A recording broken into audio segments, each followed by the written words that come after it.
Po sigurisht që këto zgjedhje janë, ju e shihni vetë që është një proces teje transparent, është një proces që ndodh sa për ta ditur në 2 herë të fundit, por marr vetëm një rast konkret.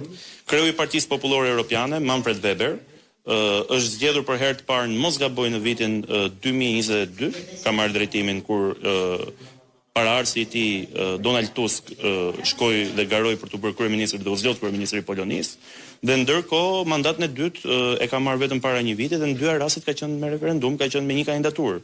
Pra është një praktikë që ndiqet në pjesën dërmuese të Partive Popullore Europiane, por dhe për vetë kreun e Partisë Popullore Europiane, çështja e referendumit. Pastaj kushdo që kombëtarët dhe si procedurë votimi me kundërshtarët tuaj politikë. E kam si procedurë votimi. Po thoja këta që janë kuriozi nuk kanë dëgjuar një herë termin referendum. Pra t'ja u bëj me dije që referendumet janë këto lloj formash votimi. Pastaj për kundërshtarët qoftë brenda llojit, kushdo që plotësonte kriteret apo kushdo që mund të kishte një platformë që përmbushet gjitha kërkesat e KOKOE-s, pra Komisionit të Kontrollit të Operacioneve Elektorale MPD, patjetër ka qenë i lirë për të marrë pjesë në votim.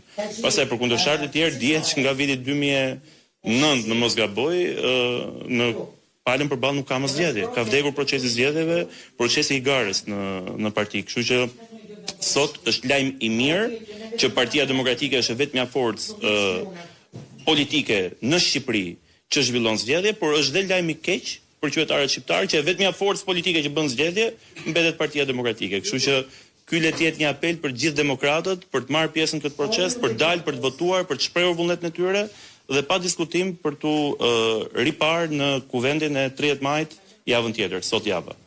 Faleminderit.